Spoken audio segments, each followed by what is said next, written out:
Salut à toutes et à tous, c'est Manuel Mode. Je m'appelle pas Manuel, on va pas parler de mode, je m'appelle Thomas et on va parler photographie argentique. Aujourd'hui, je vous donne quelques conseils pour choisir votre premier appareil photo argentique. Alors c'est parti.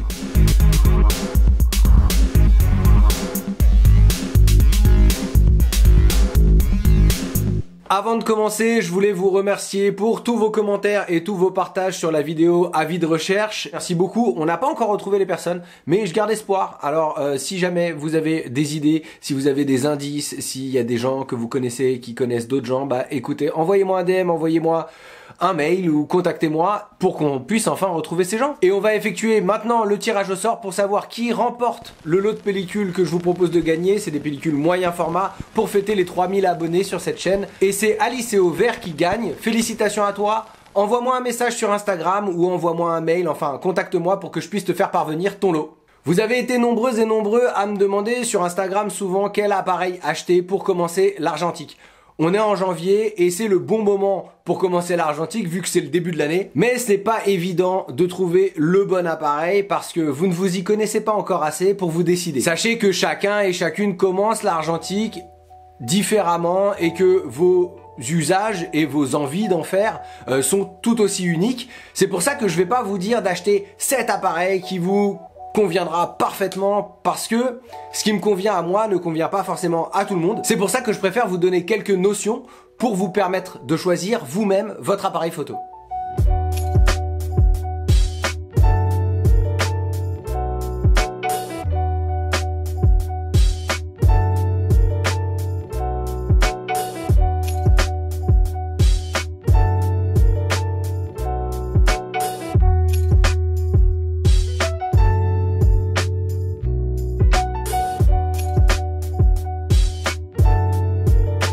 Commençons par le format. En argentique, les deux formats les plus utilisés sont le 35 mm et le moyen format. Et le plus répandu, le moins coûteux aussi, c'est le 35 mm, qui est aussi connu sous le nom de 24-36, parce que vous pouvez faire jusqu'à 36 photos sur la même pellicule. Alors ça peut vous paraître vraiment dérisoire si vous faisiez déjà de la photographie en numérique, mais comparé au moyen format où vous pouvez faire maximum 16 photos par pellicule, ça n'a rien à voir. Donc pour commencer, je vous conseille de choisir un appareil 35 mm.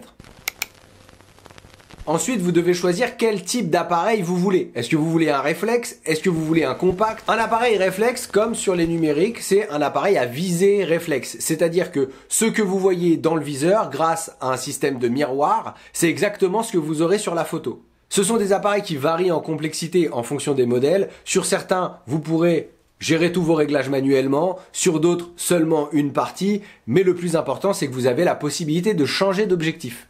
Si vous voulez apprendre la photographie et comprendre comment ça marche, faire vos réglages vous-même, faire votre mise au point vous-même, je vous conseille d'aller vers un réflexe argentique. Dans les modèles qui sont les plus répandus et qui fonctionnent très bien, il y a la gamme OM chez Olympus, il y a le Canon A1 que je vous conseille aussi, il y a la gamme X chez Minolta qui est très abordable et il y a le Spotmatic de chez Pentax. Pour commencer, je vous conseille de prendre un objectif 50 mm, c'est l'objectif avec lequel on commence tous plus ou moins la photographie. Ça vous permet de vous familiariser avec votre boîtier et ensuite vous pourrez essayer de mettre la main sur de nouveaux objectifs. Il se peut que vous soyez pas très branché réglage et que vous vouliez faire des photos sur le vif ou en vacances. Dans ce cas-là, il y a les compacts. Ils sont très faciles à transporter partout avec soi, aussi très faciles d'utilisation. Le plus souvent, ils sont automatiques ou semi-automatiques.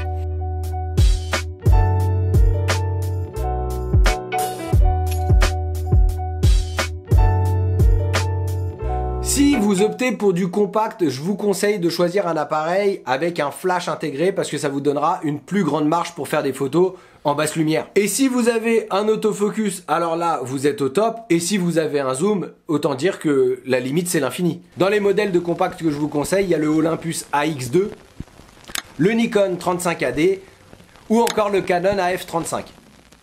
Il y a une sous-catégorie dans les compacts qui sont les toy caméras. Ce sont des appareils à effet, comme les appareils Fisheye ou Action Sampler ou le Olga 135. Ce sont des appareils d'utilisation très simple, voire gadget, que vous pouvez trouver chez l'Homographie à différents niveaux de prix. Et enfin, pour terminer cette sélection, vous pouvez vous orienter vers des appareils télémétriques qui sont une sorte d'entre-deux. Il n'y a pas vraiment une visée réflexe, mais vous pouvez faire une mise au point un peu plus précise que sur des appareils compacts.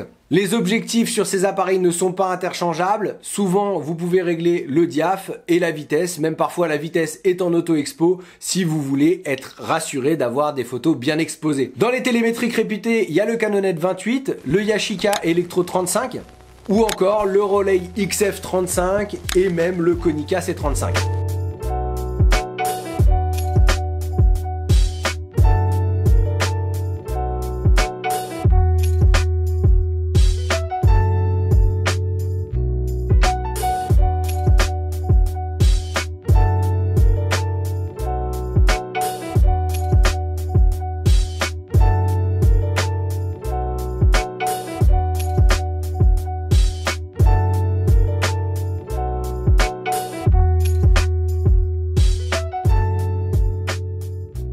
Maintenant que vous avez une meilleure idée de quel appareil vous voulez, il faut pouvoir le trouver ou l'acheter. Pour moi, le meilleur appareil pour commencer la photographie argentique, c'est celui que vous avez à portée de main. Alors si dans vos familles, il y a des vieux appareils argentiques qui sont pas utilisés et qui pourraient servir encore, jetez-y un œil.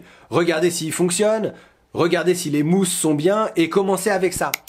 Et si vous trouvez pas, vous avez toujours internet. En général, je conseille eBay ou Le Bon Coin, mais si vous êtes novice, je peux comprendre que ces plateformes-là soient pas très rassurantes pour acheter votre premier appareil photo. C'est pour ça que je vous conseille quelques sites qui garantissent que les appareils fonctionnent. Il y a le site de Nation Photo qui a un large choix d'appareils compacts et réflexes. Vous pouvez chercher aussi sur le site Camera Store qui met en vente des appareils révisés et testés par Camera Rescue. Voilà, c'est tout pour aujourd'hui. J'espère que cette vidéo vous a été utile. Si c'est le cas, cliquez sur j'aime ou partagez-la. Abonnez-vous à cette chaîne si vous voulez voir d'autres vidéos sur la photographie argentique ou si vous voulez découvrir mes autres projets. Dites-moi en commentaire avec quel appareil vous allez commencer la photographie argentique ou avec quel appareil vous avez commencé la photographie argentique. Et si vous avez des questions, balancez-moi un DM sur Instagram ou sur Twitter, j'irai voir vos comptes. Vous pouvez soutenir cette chaîne sur Tipeee à hauteur de votre budget et en échange de quelques contreparties. Merci à ceux qui me soutiennent depuis plusieurs mois maintenant. D'ici la prochaine vidéo, faites encore plus de photos. Allez, ciao!